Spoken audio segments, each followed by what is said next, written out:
బారాషాహి దర్గా దగ్గర జరిగే రొట్టెల పండుగ ఏర్పాట్ల మీద మంత్రి నారాయణ సమీక్షా సమావేశం నిర్వహించారు. జూలై 6 నుంచి ప్రారంభమయ్యే రొట్టెల పండుగకు భారీ ఏర్పాట్లు చేయాలని అధికారులను ఆదేశించారు. దర్గా అభివృద్ధికి సీఎం చంద్రబాబు 5 కోట్లు మంజూరు చేశారని, ఒకేసారి 20,000 మంది ప్రార్థనలు చేసేలా నుడా ఆధ్వర్యంలో మందిరం నిర్మిస్తామన్నారు. నగరంలో పెయింటింగ్ పనులపై మంత్రి ఆగ్రహం వ్యక్తం చేశారు. ఏడాది కాలంగా పెయింటింగ్ పనులు కొనసాగిస్తున్నారని సంబంధిత అధికారుల మీద మండిపడ్డారు. అలాగే ఎమ్మెల్యే శ్రీధర్ రెడ్డి మాట్లాడుతూ ప్రభుత్వం కేటాయించిన నిధులతో మందిరం నిర్మిస్తామని, ఇప్పటికే వక్స్ బోర్డు చైర్మన్ అబ్దుల్ అజీజ్ నేతృత్వంలో మందిరం స్కెచ్ రెడీ అయిందని తెలిపారు. త్వరలోనే టెండర్ ప్రక్రియ పూర్తి చేసి పనులు ప్రారంభిస్తామని నుడా చైర్మన్ కోటంరెడ్డి శ్రీనివాసులు రెడ్డి అన్నారు.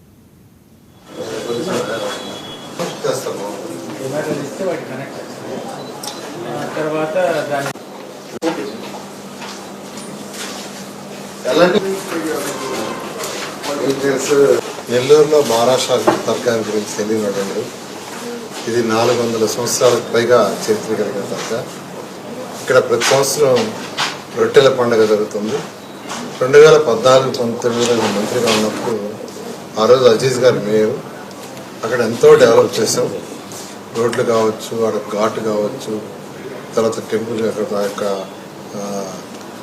పరిసరాల ప్రాంతాలు కావచ్చు, చాలా చక్కగా చేసాం. తర్వాత శ్రీధర్ రెడ్డి గారు కూడా యాక్చువల్గా దాన్ని డెవలప్ చేయడం జరిగింది.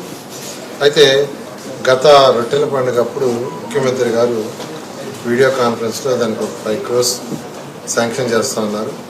అయితే రాష్ట్ర ఖజానా ఖాళీ 10 లక్షల కోట్లు గత తప్పు చేసిపోయింది. అయితే ఇప్పుడిప్పుడే ఖజానా కొద్దిగా కుదిరిపడుతుంది.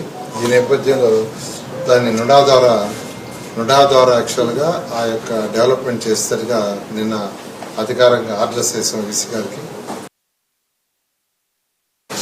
ఆ బారాషాహి దర్గాలో అభివృద్ధి పనుల కోసం, ముఖ్యంగా ప్రార్థనా మందిరం కోసం రాష్ట్ర ముఖ్యమంత్రి చంద్రబాబు నాయుడు గారి ఆశీస్సులతో మన మున్సిపల్ శాఖ మంత్రి పొంగూరు నారాయణ గారు ప్రత్యేకంగా ప్రయత్నించి 5 కోట్ల రూపాయల నిధులు విడుదల చేయించారు.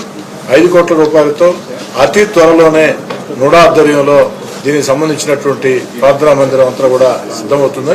ఈ యొక్క ప్రార్థనా మందిరం సంబంధించి ఇప్పటికే డ్రాయింగ్ వేయటం జరిగింది. ఈ డ్రాయింగ్ కూడా జిల్లా తెలుగుదేశం పార్టీ అధ్యక్షులు వక్ఫ్ బోర్డు చైర్మన్ అబ్దుల్ అజీజ్ గారు, ముస్లిం మత పెద్దలు అందరూ కలిసి కూర్చుని ఒక చక్కటి డిజైన్ ని ఏర్పాటు చేయడం జరిగింది. ఈ పనులు వేగవంతం చేసేదానికి కూడా ప్రత్యేకంగా పొంగూరు నారాయణ గారు ఇరు అధికారులతో సమావేశం పెట్టడం జరిగింది. స్థానిక శాసనసభ్యుడిగా పూర్తి స్థాయిలో అన్ని రకాల సహకరిస్తున్నటువంటి రాష్ట్ర మున్సిపల్ శాఖ మంత్రి పొంగూరు నారాయణ గారికి ప్రజల ఆశీర్వాదం, దీవెనలు, ప్రార్థనల వల్ల